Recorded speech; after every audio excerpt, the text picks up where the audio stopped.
Hi. Are you sad? Do you want a hug but you have no one to go to? It's okay. Humans aren't that great companions anyway. But do you know who is a good companion? A book. A book is a great companion. But do you know which book gives the warmest, the fuzziest, and the most comforting hugs? Well, you're at the right place to find out. My name is Neha, and today I want to talk about my favorite comfort books. These are books which have brought me a lot of comfort over the years, and I think they'll do the same for you when you read them. So yeah, let's start. So we're starting with Anne of Green Gables, which is the first book in the series, and it's also the most popular one, I think, because a lot of people have probably read this. And this book starts with Anne coming to Prince Edward Island. She has been sent here to live with Matthew and Marilla Cuthbert, who are the siblings who live in Green Gables, which is the name of their house. Before coming to Prince Edward Island, Anne used to be in and out of orphanages and stay with different families, where she'd basically be a nanny for the children who weren't even that much younger than her.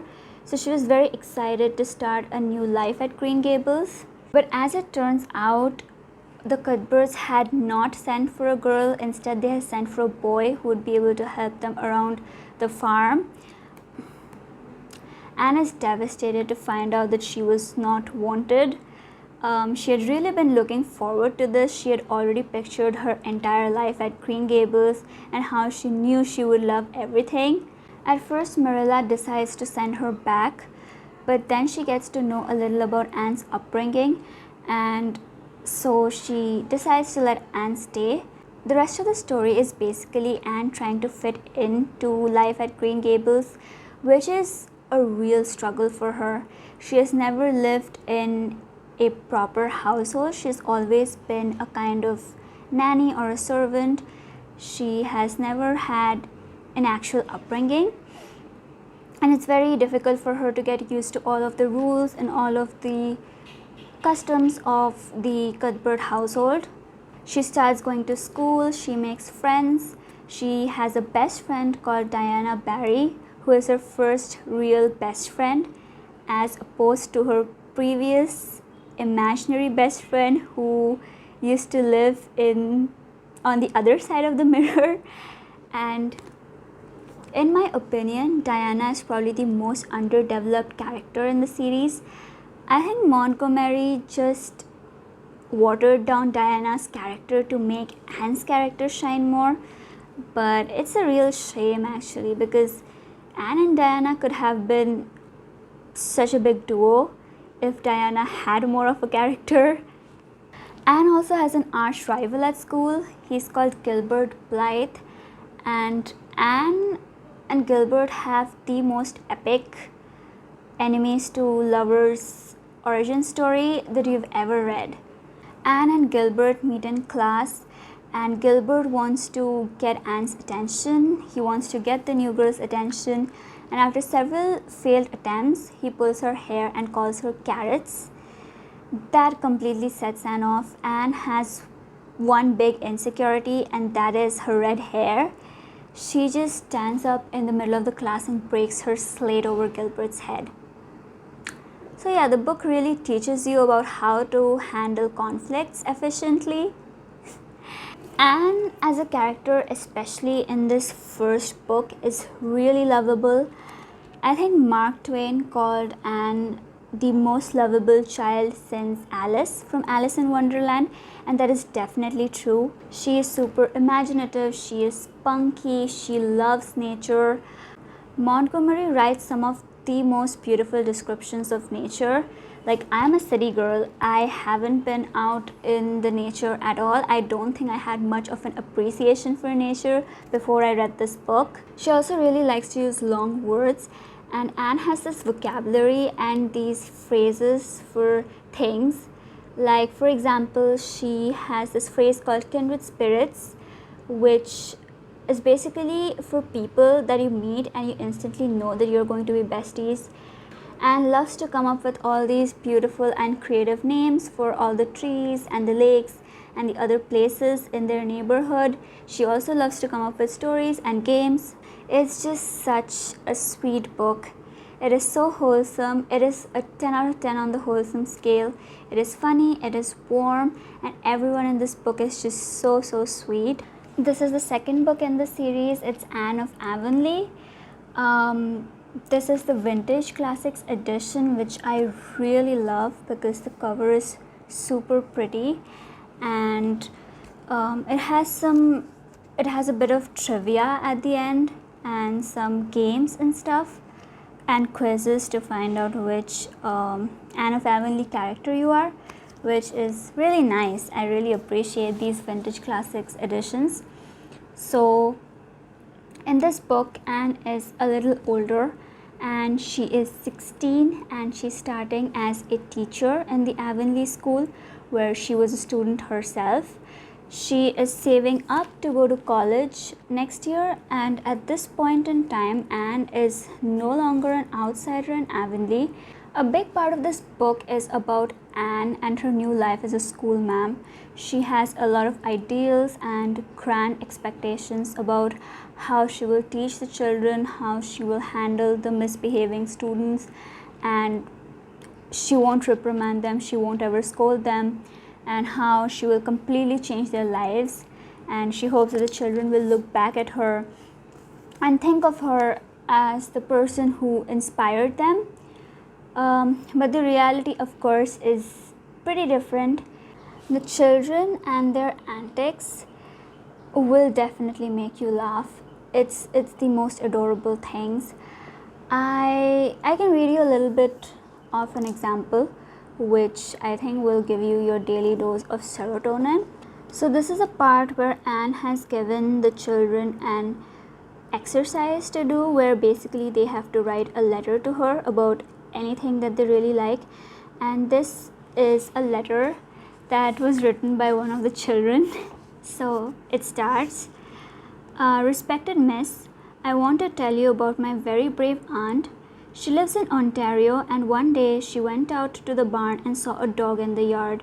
The dog had no business there, so she got a stick and whacked him hard and drove him into the barn and shut him up. Pretty soon a man came looking for an imaginary lion. Query, did Willie mean a menagerie lion that had run away from a circus?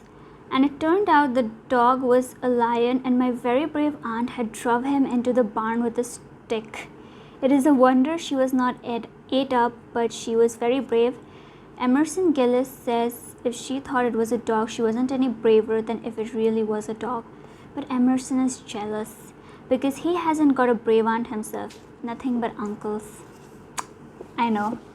I also have to mention Davy and Dora in this book, who are these twins that Marilla has to adopt because their mother passes away and they have no other living relatives except of Marilla.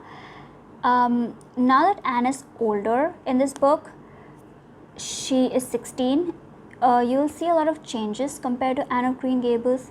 Like, Anne is much less talkative than she used to be, and she doesn't get into those awkward situations which I was talking about.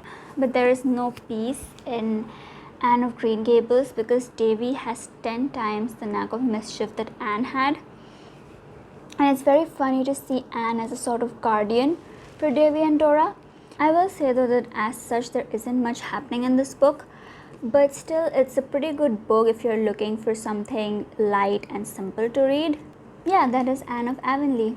Now we are in the third book in the series, which is Anne of the Island. This is another really pretty cover. I really like the art style on this cover, and I even really like the color. It's such a pretty shade of blue.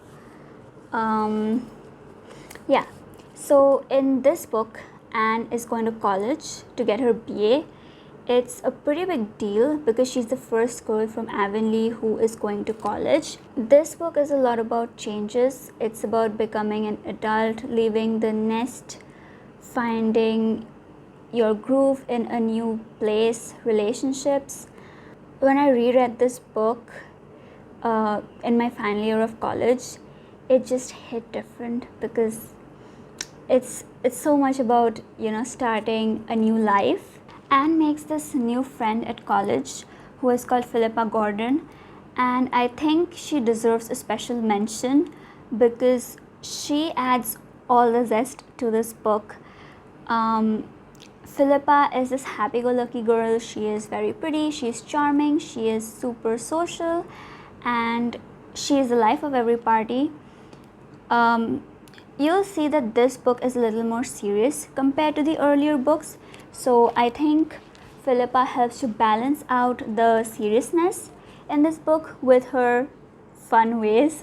A big part of this book is the romance between Anne and Gilbert. Like, there's a lot going on between Anne and Gilbert. Throughout the years, Gilbert becomes more than an arch rival for Anne. Like, over the years, they have gone from enemies to friends, and now Gilbert has a pretty big crush on Anne.